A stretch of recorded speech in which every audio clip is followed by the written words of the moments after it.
6 division titles, 4 National League championships, and 2 World Series, all in the same decade. Now, some of you who may know about baseball might be thinking about the Yankees or the Dodgers, two very prominent teams in today's game.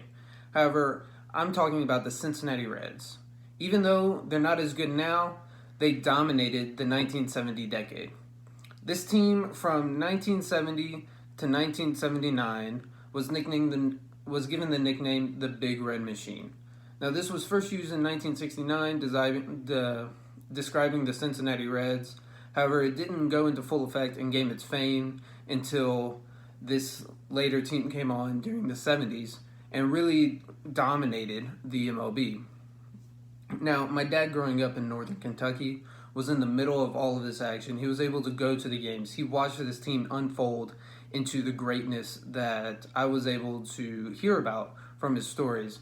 So as I was a kid, he would tell me about these stories as we're going to games in the Hall of Fame Museum. I would be able to see these statues of them and hear from my dad about how great they were. And it was really amazing to me. And it gave me a perspective of actually being there and seeing this amazing time in Reds history. Now, although their titles set them apart, that wasn't the only reason they had such fame. See, by 1970, they had a stacked and well-rounded lineup, led by their manager, who would later go on to be a Hall of Famer, Sparky Anderson.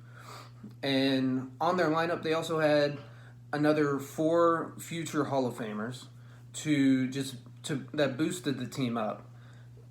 Great names like Pete Rose, Johnny Bench. Pete Rose is my favorite player of all time, nicknamed Charlie Hustle. He leads the MLB in hits, games played, at-bats, singles, and outs. Over all of the history of MLB, he has the most of all of those. And not only that, he was a 17-time All-Star in 5 different positions, the only player to ever do that. And also looking at Johnny Bench, the best catcher at that time and one of the best in history. We're talking multi-time Gold Glove winner, which is for fielding. It's a fielding award. And along with that, he was a 14-time All-Star and a 2-time National League MVP. Also leading the league in home runs up until the time he retired. Now, although they had great names on their team already, the puzzle wasn't finished. They were still missing something to make this Big Red Machine.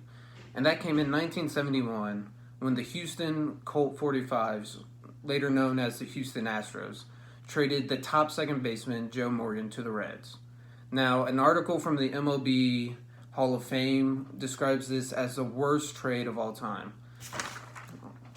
Joe Morgan was already a top performer in both fielding and batting, winning several Golden Gloves and many Silver Slugger awards. But he really shined when he came to the Reds in 71. He took a leading role in this team, especially as they went on to the playoffs and really performed well together. Personally, he was a 10-time All-Star, but as I was saying, he took a leading role and became a 2-time World Series MVP. Both of the times the Reds won the World Series in this 1970s decade, he was the MVP for that series. So with their complete lineup, the Reds were ready to take the MLB by storm, and they started off, a little slow as they would win a division title and then lose in the playoffs, or they would get to the World Series but lose. And then in 1975, they finally won the World Series, but their defining moment as a team was the 1976 World Series. As they were coming off 75, they were on a hot streak, coming into the World Series with the best lineup and with the best record in baseball that year.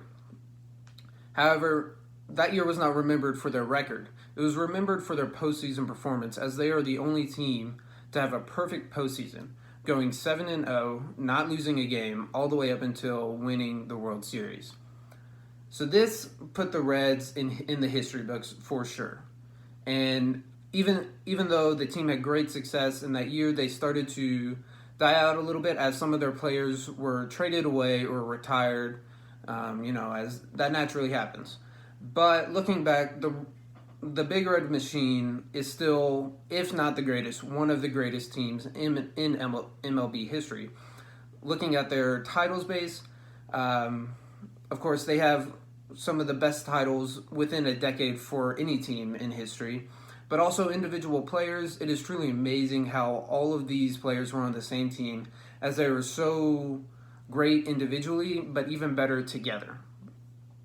So with this amazing lineup, they're able to power through the entire MLB, and were able to go down as legends in the MLB history, and will always be remembered as one of the greatest teams in the MLB.